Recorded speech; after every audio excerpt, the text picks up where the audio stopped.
नमस्कार, हमारा नाम है समरीन और आपने देखना शुरू कर दिया है लाइव सिटीज। देखिए, शिक्षकों की समस्या है कि खत्म होने का नाम नहीं ले रही है। अब भी कई तरह की ऐसी परेशानियां हैं जो हमारे शिक्षकों को काफी परेशान कर रही हैं और जिन पर चर्चा जरूरी हो जाती है। तो एक बार फिर से हम इन तमाम मुद्दों पर सीधी बातचीत करेंगे शिक्षक नेता अमित विक्रम से। सबसे पहले बहुत शुक्रिया। धन्यवाद। अमित, सबसे पहले तो हम आपसे जानना चाहेंगे कि हम लगातार आपके ट्वीट्स पढ़ रहे थे और उसमें आपने जिक्र किया है बीपीएससी टीआरई 3.0 में शिक्षकों की ज्वाइनिंग का, और आपने तो बड़ी बात कह दी है, साफ साफ कह दिया है कि इसमें बड़े पैमाने पर गड़बड़ियां हो रही है। ऐसा क्यों कहा अमित विक्रम ने?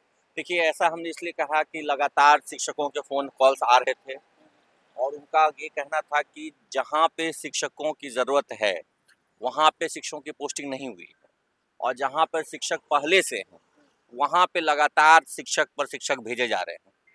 सहरसा के एक साथी ने फ़ोन किया और वहाँ के एक विद्यालय का उदाहरण देके कहा, उस विद्यालय में प्राथमिक शिक्षक मतलब प्राथमिक विद्यालय है, वहाँ पे प्राथमिक शिक्षक की पोस्टिंग होनी थी। मात्र 130 बच्चे नामांकित हैं, 2 कमरे हैं और वहाँ पे 13 शिक्षक हो गए हैं अब। क्या बात कर रहे हैं? उस स्कूल में 13 शिक्षकों की पोस्टिंग 13 शिक्षकों की पोस्टिंग हो गई है। मतलब पहले 5 थे, 8 और भेज दिए गए। तो इस तरह का हुआ है। अन्य कई ऐसे स्कूल है, जैसे कि मेरे ही गृह प्रखंड में, मेरे गांव में एक स्कूल है, बेसिक स्कूल खंडवारी मध्य विद्यालय है। वहाँ पे 6 to 8 के शिक्षक नहीं है। बगल में एक और गांव है, बेसिक स्कूल खैरा, मेरे ही गृह प्रखंड की बात मैं बता रहा हूँ। वहाँ पे भी 6 to 8 के शिक्षक नहीं है। तो वहाँ पे 6 to 8 के शिक्षक भेजना चाहिए थे, वहाँ पे एक भी शिक्षक नहीं भेजा गया है। और वहीं उसी प्रखंड में कुछ ऐसे स्कूल हैं जहाँ पे कि पहले से ही हिंदी के शिक्षक हैं, एक और हिंदी का शिक्षक भेज दिया गया। किसी स्कूल में गणित का शिक्षक पहले से, फिर से गणित का शिक्षक भेज दिया गया है। तो इस तरह की अनियमितता हुई है और इस अनियमितता की मैंने देखिएगा, आपने जब मैंने पोस्ट किया सुबह फेसबुक पर, तो उस पे सैकड़ों शिक्षकों ने कमेंट किया है और अपने अपने आसपास के स्कूल का उदाहरण दिया है कि हाँ, हमारे यहाँ भी है, हमारे यहाँ भी है। और ये आप यानी कि आपके बातों से इत्तेफाक रखते हैं बिल्कुल, आप मैं कह रहा हूँ ना कि फेसबुक पर मेरे इस पोस्ट में जो कमेंट्स आए हैं, आप उनको देखेंगे, सिलसिलेवार ढंग से लोगों ने उदाहरण दिया है कि हाँ, हमारे बगल में इस विद्यालय में ऐसा है, इसमें ऐसा है, जहाँ शिक्षक चाहिए थे वहाँ शिक्षक नहीं है, जहाँ नहीं चाहिए थे वहाँ पर है। तो इस तरह की एकदम अनियमितता हुई है और इतने दिनों से, जबकि पोस्टिंग ऐसा नहीं कि हड़बड़ी में किया गया है, काफी समय लिया गया और समय लेने के बाद भी अगर इस तरह की गड़बड़ी हो रही है, इसका मतलब है कहीं ना कहीं विभागीय आदेशों का पालन निचले स्तर के पदाधिकारी नहीं करते हैं। जिले के पदाधिकारी या प्रखंड के पदाधिकारी हैं, वो सही से रिक्ति नहीं भेज रहे हैं। क्योंकि हम लोग जिले में, जब मैंने तो खुद में पिछले बार, मेरे वहाँ एक झील है, वहाँ पर झील पर एक स्कूल है, उस स्कूल में शिक्षक नहीं थे, तो मैंने लोक शिकायत निवारण में कंप्लेंट डाला। तो कहा गया कि नहीं, हम लोग पोस्टिंग यहाँ से नहीं करते, पटना से होती है। तो हमने उस लोक शिकायत निवारण में ये कहा था कि ये रिक्ति भेजेंगे तब तो वहाँ पोस्टिंग होगी। तो इस बार वहाँ शिक्षक आए हैं, इसका मतलब तो ये स्पष्ट है कि ये लोग पोस्टिंग सही से नहीं भेजते हैं कि कहाँ कितनी रिक्ति है, कहाँ कितना पद खाली है, पद स्थापना विवरणी जो होता है वो सही से नहीं भेजा जा रहा है। इस वजह से इस तरह की अनियमितता हो रही है।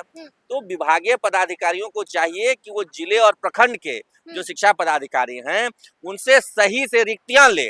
और अब तो मेरे ख्याल से इस शिक्षा कोष ऐप पर पूरा डेटा है, यूडाइस पर पूरा डेटा है कि कहाँ कितने बच्चे हैं, कितने शिक्षक हैं। आप बताइए ना, उस सहरसा के स्कूल में 130 बच्चों पर इतने शिक्षक कैसे चले गए? रेशियो मेंटेन होना चाहिए ना, 40:1 है, 35:1 है और 30:1 है। ये अलग अलग क्लास के लिए रेशियो बताया गया है। प्राथमिक विद्यालयों में 30:1 पर पोस्टिंग होनी है। तो यदि 130 बच्चे हैं तो अधिकतम वहाँ 5 शिक्षक होने चाहिए, वहाँ ज्यादा शिक्षक कैसे हो गए? और ऐसे कई सारे उदाहरण हैं कि यानी कि ये बड़ी लापरवाही है, बड़ी गलती है जी, इस पर ध्यान देना चाहिए। ये गलती नहीं कह लीजिए, ये घपलेबाजी है कहीं ना कहीं। घपलेबाजी जी जी जी, घपलेबाजी है। जिला स्तर के, प्रखंड स्तर के पदाधिकारी क्या करते हैं कि जो अपने चहेते विद्यालय होते हैं, जो शहर के नजदीक के विद्यालय होते हैं, वहाँ पे ज्यादा शिक्षकों की पोस्टिंग करवा देते हैं। बाद में फिर उनका ट्रांसफर, पोस्टिंग, डेपुटेशन का खेल चलता है। तो ये एक सुनियोजित साजिश के तहत ऐसा किया गया, ऐसा नहीं कि कोई मानवीय भूल हो गई है। कैसे कोई भूल कर सकता है? यानी कि साजिश की बू आ रही है। बिल्कुल बिल्कुल साजिश है। और ये इससे वजह दिक्कत क्या हो रही है कि अभी कुछ ऐसे विद्यालय, जैसे एक मुंगेर में एक और स्कूल का मैं उदाहरण देता हूँ, मध्य विद्यालय है, मात्र 3 शिक्षक हैं। वहाँ पे तो विषयवार सब शिक्षक होने चाहिए, एक भी शिक्षक की पोस्टिंग नहीं की गई। और उस मध्य विद्यालय में से 3 में से एक शिक्षक रिटायरमेंट के एज पर है और एक शिक्षक का प्रधान शिक्षक में हो गया है।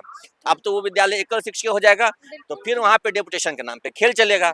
तो इस तरह के सुनियोजित साजिश के तहत ऐसा किया जा रहा है कि जिन विद्यालयों में शिक्षकों की जरूरत है वहां नहीं भेजा जा रहा है, और जहां पहले से ज्यादा अनुपात से ज्यादा शिक्षक हैं वहीं पोस्टिंग कर दी जा रही है। वही पोस्टिंग कर दी जा रही है। अभी आपने जिक्र किया प्रधान शिक्षकों का, तो मेरा तुरंत ध्यान चला गया प्रधान शिक्षकों की पोस्टिंग का मामला भी हाई कोर्ट में चल रहा है। इस मामले में क्या कुछ अपडेट? जिसे इसमें काउंटर एफिडेविट सरकार की ओर से फाइल किया गया है। सरकार ने फाइल कर दिया है काउंटर एफिडेविट, क्या कहा है उसमें? काउंटर एफिडेविट में स्पष्ट तौर पर उन्होंने कहा है कि हम लोगों ने रिजर्वेशन कैटेगरी के अनुसार पोस्टिंग की है, कोटिवार सीटों की उपलब्धता और चयनित अभ्यर्थियों की संख्या भी बताया है, और स्पष्ट कहा है कि जिनका ऐच्छिक जिला नहीं मिल सका है वो इस वजह से नहीं मिला है कि वो किसी खास कैटेगरी में रहे होंगे, लेकिन उनका चयन जनरल कैटेगरी में हो गया है। कोई बीसी के हैं, एससी के हैं या ईडब्ल्यूएस के, उनका चयन हो गया जनरल कैटेगरी में, तो उनकी पोस्टिंग जनरल कैटेगरी के सीट पर ही की जाएगी। तो जिला के आरक्षण रोस्टर का पालन करने की बात कही गई है। और खास बात यह है कि इन लोगों ने जो केस किया था उसमें सुप्रीम कोर्ट के एक न्यायाधीश का हवाला दिया था, Ramesh Ram versus state of किसी राज्य सरकार के विरुद्ध था, तो उसको ये बताया है कि ये उससे अलग मामला है।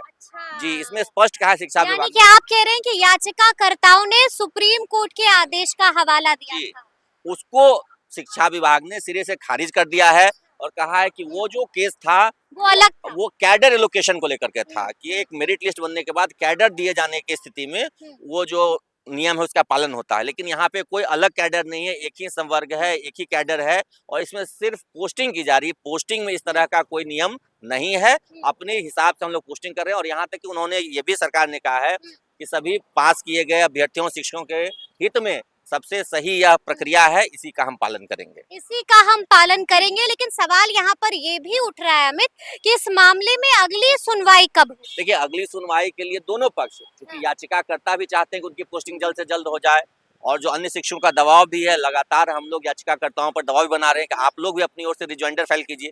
उन्होंने भी रिजॉइंडर फाइल कर दिया है।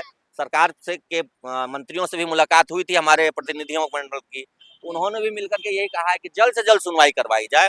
और मुझे लगता है कि अगले सप्ताह में, चूंकि इस सप्ताह के बाद फिर गर्मी छुट्टी हो जाएगी 1 महीने के, इसीलिए इसी सप्ताह यानी कि सोमवार से जो शुरू हो रहा है उसमें सुनवाई हो जानी चाहिए और एक निर्णय भी आ जाएगा, क्योंकि सरकार के आने वाले सप्ताह में सुनवाई हो जाएगी। बिल्कुल बिल्कुल पूरी तैयारी है सरकार की ओर से भी। और याचिकाकर्ता पोस्टिंग का मामला अटकेगा तो नहीं ना? अब देखिए, सरकार तो पूरी तैयारी में है कि मामला निपट जाए उसी दिन, नहीं भी निपटे कम से कम पोस्टिंग पर से जो रोक लगी है वो हटा दी जाए। जो 48 याचिकाकर्ता हैं उनकी पोस्टिंग बाद में होगी, लेकिन अन्य सभी की पोस्टिंग कर दी जाए, ऐसी सरकार तैयारी में है। ऐसी तैयारी कर रहा है सरकार, ऐसी तैयारी में है सरकार। लेकिन हम आपसे ये भी जानना चाहेंगे, क्योंकि मैंने शुरू में ही कहा कि आपने अपने ट्वीट में कई बातों का जिक्र किया है।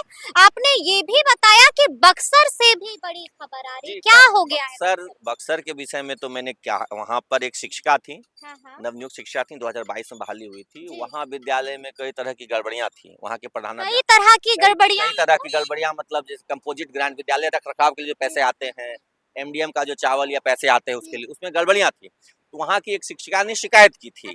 उन्होंने वहाँ के स्थानीय पदाधिकारियों को शिकायत की थी, तो वहाँ के प्रधानाध्यापक जो थे उस शिक्षिका को परेशान करने लगे, तंग करने लगे। हेडमास्टर परेशान? जी, हेडमास्टर परेशान करने लगे, तंग करने, फोन करके गाली गलौज भी की और कॉल करके गाली जी इस तरह का मतलब महिला शिक्षिका को गाली बिल्कुल गाली दी। और वो सारा उन्होंने हमसे संपर्क किया था, तो हमने अपने स्तर से प्रयास किया कि उनकी समस्या सुलझ जाए।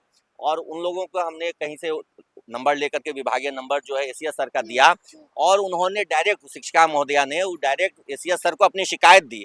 और उसके बाद वहाँ के स्थानीय पदाधिकारियों द्वारा हेडमास्टर को निलंबित किया गया है। और जो प्रखंड शिक्षा पदाधिकारी निलंबित हो गए हैं, बिल्कुल गाज गिर गई है, निलंबित हो गए हैं। और जो प्रखंड शिक्षा पदाधिकारी हैं वहाँ पर उनको भी शोकॉज किया गया, क्योंकि उनकी शिकायत की गई थी, लेकिन प्रखंड शिक्षा पदाधिकारी ने झूठा रिपोर्ट बना करके सारे मामले को दबाने का प्रयास किया था। तो एसीएस महोदय का इस पर धन्यवाद भी देना चाहूंगा कि शिक्षकों की समस्या को इतनी सीरियसली ले रहे हैं। तुरंत कार्रवाई की है, तुरंत कार्रवाई की है और हेडमास्टर निलंबित हो गए हैं। बीओ को भी शोकॉज किया गया है और उम्मीद है कि उन पर भी कार्रवाई होगी। वो भी नप सकते हैं। क्या लगता है ट्रांसफर पोस्टिंग वाली अगली लिस्ट कब जारी होगी? देखिए, ट्रांसफर पोस्टिंग का मामला थोड़ा पेचीदा है, क्योंकि अभी तक पुरुष शिक्षकों का आया नहीं है और केवल महिलाओं का, दिव्यांगों का आया है। तो पुरुषों का भी आना बाकी है। पुरुष इसलिए परेशान है, वो भी लगातार सोशल मीडिया पे डिमांड कर रहे हैं कि सबकी पोस्टिंग एक साथ हो। साथ ही साथ एक जिले के अंदर ही क्योंकि जिला भी कोई कोई 100 किलोमीटर के दायरे में है, कोई 80 किलोमीटर है, तो उसमें भी बहुत दूर दराज में पोस्टिंग है। वो लोग भी लगातार सोशल मीडिया पर अपनी मांग कर रहे हैं कि हमारी पोस्टिंग का। क्या लग रहा है अगली लिस्ट कब तक? देखिए, मुझे तो थोड़ा सा डाउट है हम्म, कि इस महीने में पोस्टिंग हो पाएगी।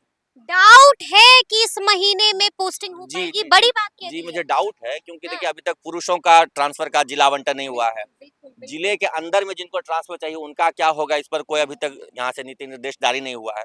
तो इन सब बातों को लेकर के ऐसा लग रहा है कि प्रक्रिया अभी लंबी चलेगी। लंबी चलेगी तो अब देखना होगा कि आगे आगे इस मसले पर क्या कुछ होता है। तो फिर ये पूरी बातचीत आपको कैसी लगी है, कमेंट करके हमें जरूर बताइएगा। तो ऐसे तमाम अपडेट्स के लिए बिल्कुल ऐसे ही हमारे साथ बने रहिएगा और देखते रहिएगा लाइव सिटीज। बहुत शुक्रिया।